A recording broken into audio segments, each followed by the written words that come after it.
everyone, thank you for joining my class. Salam SFD. Today we are going to learn about hortatory text. What is hortatory text? In this session I will tell you the meaning of hortatory text, the social function, the generic structure, and the language feature. To know more about that, I want you to join my class.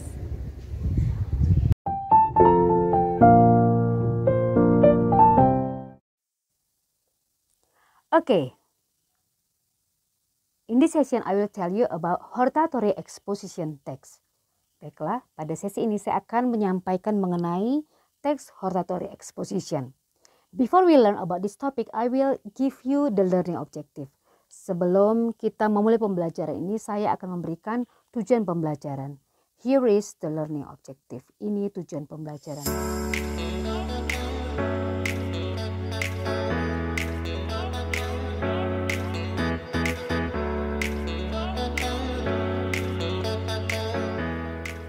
Okay, what is hortatory exposition text? Apa itu teks hortatory exposition? It is a kind of text type that presents arguments or reasons to support the opinion about certain things. Hortatory exposition text itu atau teks hortatory exposition itu adalah sejenis teks yang menyajikan argumen atau alasan untuk mendukung pendapat mengenai hal tertentu. Okay, and then social function. Each text has the social function. Setiap teks mempunyai fungsi sosial atau tujuan atau purpose. For this text, the social function is to persuade the readers or listeners that something should or should not be the case. Fungsi sosial dari teks ini adalah untuk mempengaruhi pembaca atau pendengar mengenai sesuatu yang seharusnya atau tidak seharusnya dilakukan. And then we come to the generic structure.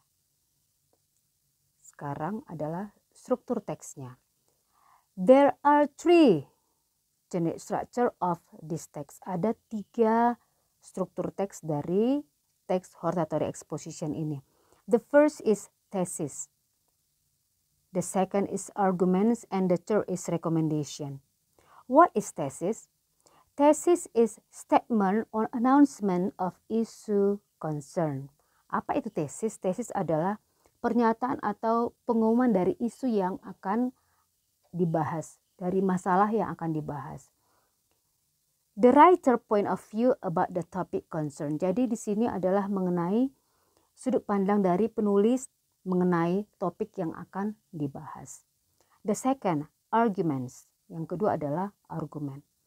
Arguments is reasons for concern that will lead to recommendation. Apa itu argumen? Alasan-alasan yang akan mengarah kepada rekomendasi. Jadi nanti alasan-alasan ini akan mengarah kepada rekomendasi. It consists of series of arguments which strengthen the thesis stated before. Jadi ini memuat rangkaian argumen yang akan menguatkan tesis yang sudah ditentukan sebelumnya. That's arguments. And the last is recommendation atau rekomendasi. Recommendation is statement of what should or should not happen or be done based on the given arguments. Rekomendasi itu adalah pernyataan mengenai apa yang seharusnya atau tidak seharusnya terjadi atau dilakukan berdasarkan pada argumen yang diberikan. Here, the writer gives the recommendation to the reader. Pada bagian ini, penulis memberikan rekomendasi kepada pembaca. The hortatory text, hortatory exposition text, has some language features too.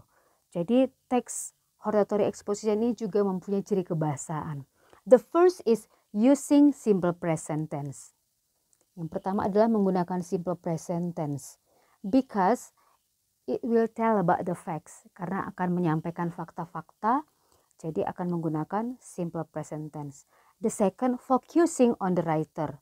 Yang kedua adalah fokus pada penulis, karena penulis nanti akan menyampaikan alasan-alasan atau opini-opini. And the third is using action verbs, menggunakan action verbs atau kata kerja aksi. The fourth is using passive voice, menggunakan kalimat pasif. And the fifth is the use of modals and adverbs, menggunakan modals dan adverb atau kata keterangan. For example, may, must, should, etc. And the fifth is the use of emotive words, menggunakan emotive words atau kata-kata yang menggunakan emosi. For example, worried, alarmed, etc. The seventh is the use of subjective opinions using pronouns I and we. Menggunakan subjective opinions menggunakan kata ganti orang I and we. And then it contains recommendation that begins with I think, blah blah, should, blah blah. Jadi akan memuat rekomendasi yang memulai dengan I think, I should, blah blah. Yeah, that's recommendation. In my opinion, it's better, we should, for this reason, we should, etc.